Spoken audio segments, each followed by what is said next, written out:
So I think Mistyboo is a perfect place to start with inking, and let's just get to it.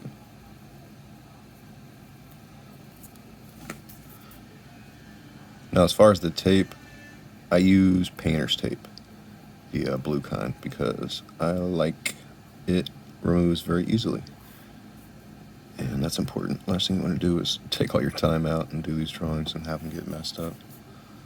And then from here, it's just about working with the pencil. Now, that's one of the reasons why I go and do the pencil versions as opposed to just jumping straight into ink often, is especially if it's like a collage. I want to be able to marry the elements before something happens, you know.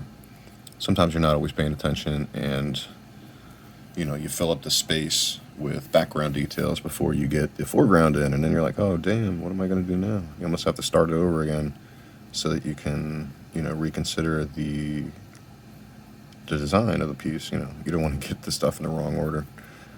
And then with her fur, there's like a mix of laying in tonal shifts that come from her coloring, because she's a mix of, you know, black, white, gray, and then a little bit of gold thrown in there.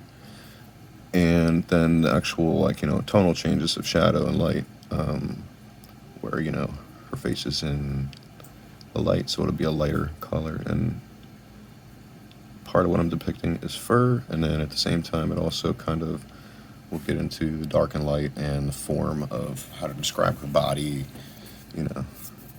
A lot of times with the mask, rather than going straight black, I'll utilize some of her undercoat in the mask to show off some of that. Like right around here where I'm inking, she has these really fine silver, I guess they would be whiskers, because they're different from her regular coat, and they're just right under the eye, and I believe it's, you know, so that they can have information about what is really close to their eye in terms of their whisker sensations.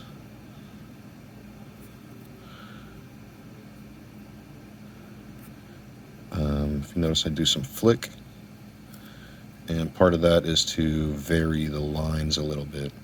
Last thing you want to do is get too repetitive of what you got going on in terms of thickness, and I like to vary it and also give a little bit of direction with which direction the flick is going, because normally you'll have like a fat edge when you first hit, and then the flick will give you a tapered point. So that's a little tip and technique. You know, it comes from just practice. You know, you can practice on a side piece of paper, or just, you know, as you work and work and work, you get tighter with what you're looking to do. And then I kind of go back in and just work in the shadow areas around the eyes and some of the things in the cheeks, and vary some of the strokes so that you have more of an interesting look with what you're going for in terms of her mask. I've learned a lot working with her in terms of how hair can and should be depicted, because a lot of people will do interesting things, and I even had at a certain point where you just get lazy. You're like, I'm not really sure how to do this. I'm just going to cheat it. And, you know, anytime you cheat, you're never going to wind up with an interesting image. There's always going to be that part where you're like, I wish I would have did something with that. And sometimes, you know, depending on what medium you're using, there's, you know, forgiving mediums. Ink is pretty much done as far as the way I do it. I don't really go back and try and erase things. It's pretty much impossible, especially with the pens I use. So you learn to work with what you do, or if you really did something you shouldn't, just start it over again. It's worth getting it right. And I find when you're working, it's best to attend to the issues at hand rather than leave them for another day, because you'll never remember all the things that you left for yourself unless you have some sort of meticulous way of leaving notes. So you might as well just get to the thing, fix the fix, and then move on to another piece of it. Now with these, it's I know what my whole composition is going to be, so I don't necessarily shy away from working in specific areas and then moving to other ones. Often I would say, work the whole piece together. But with something like this, a lot of it is just me working out what I've already worked out. And it's just capturing the essences. And then since it's a little different than graphite, in terms of tonality, there's not, other than the gray you create through distance of how the lines are from each other, like, in this kind of area here, you get kind of a gray. Other than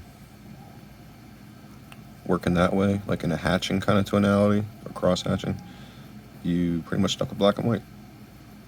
Whereas in a pencil, you can adjust how dark it is, not only based on which pencil you choose, but how hard and how thick you put the line down.